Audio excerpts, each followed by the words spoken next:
ചേച്ചി എന്ത് ചെയ്തു എന്ന് പറഞ്ഞാലും അവൾ അത് ചിലപ്പോൾ കൂടെ അതിനരികത്ത് കൂടി പോയതായിരിക്കും. കൂടെ പഠിച്ചൊരു ആര്യ എന്ന് പറയുന്ന ഒരു വ്യക്തിയാണ് ഇത് ഇട്ടേക്കുന്നെന്ന് തോന്നുന്നു, എന്നെ പറ്റിയ പരാമർശം. ഓ, ഇവരൊക്കെ വ്യൂസ് ഇല്ലെങ്കിൽ നിങ്ങൾ വേറെ വല്ല, നിങ്ങൾ എന്റെ കൂടെ പഠിച്ച ഉള്ള ആളാണെങ്കിൽ ആര്യ എന്ന് പറഞ്ഞാൽ തെറ്റിദ്ധരിക്കും.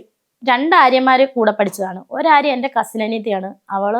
അവൾ ഇന്നീ നിമിഷം വരെ എന്നെ സപ്പോർട്ടേ ചെയ്തിട്ടുള്ളൂ. അവൾ ഇനി തല പോയാലും രേണു ചേച്ചിയെ സപ്പോർട്ട് ചെയ്യുന്നേ അവള് പറഞ്ഞിട്ടുള്ളൂ. അവൾ എന്റെ കസിനാണ്. പിന്നെ ഈ പറയുന്ന ആര്യ എന്ന് പറയുന്ന വ്യക്തി വ്യൂസിന് വേണ്ടിയിട്ടാണോ നിങ്ങൾ ഈ എടുത്തിരുന്നത്? ഞാനൊരു കാര്യം ചോദിച്ചിട്ടെ, അവര് പറയുന്നത് ട്രെയിനിങ്, ഞാൻ ഒരു സ്ഥലത്തും ജോലി ചെയ്തെന്ന് ഞാൻ പറഞ്ഞ ട്രെയിനിങ്ങിന് പോയി യൂണിഫോം ഇട്ടുകൊണ്ട് എയർ ഇന്ത്യ ഫ്ലൈറ്റിൽ കയറിയെങ്കിൽ ഞാൻ ചോദിച്ചു, സാറിനോട് ചോദിച്ചു, ഫ്ലൈവിങ്സ് എന്ന് പറയുന്ന ചങ്ങനാശ്ശേരിയിലെ ഫ്ലൈവിങ്സ്, പത്തനംതിട്ടയിലെ ഫ്ലൈവിങ്സ് ഉണ്ട്, ആർക്ക് വേണം അന്വേഷിച്ചോളൂ.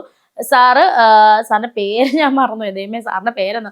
സാറിനോട് ഞാൻ ചോദിച്ചു, സാറ് യൂണിഫോം ഇട്ടുകൊണ്ട് നമ്മൾ എയർ ഇന്ത്യയിൽ എന്തിനാ കയറുന്നതെന്ന് ചോദിച്ചു. ഒരു ബാംഗ്ലൂർ ട്രിപ്പ് എന്ന് പറഞ്ഞാൽ പഠനത്തിനായിട്ട് പോകും. രേണു, ഇത് നമ്മൾ ഈ യൂണിഫോം ഇട്ടുകൊണ്ട് പോകുന്നത് എന്താന്ന് ചോദിച്ചാൽ, നമ്മളത് ഏവിയേഷൻ സ്റ്റുഡൻസ് ആണ്. അതുകൊണ്ട് നമ്മൾ ട്രെയിനിങ്ങിന്റെ ഭാഗമായിട്ടാണ് ഫ്ലൈറ്റിൽ കയറുന്നത്.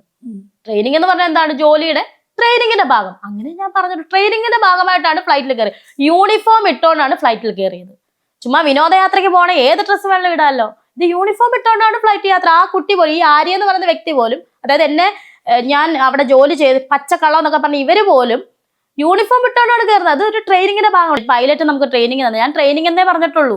എങ്ങും ജോലി ചെയ്തെന്നൊന്നും രേണുസതി പറഞ്ഞിട്ടില്ല.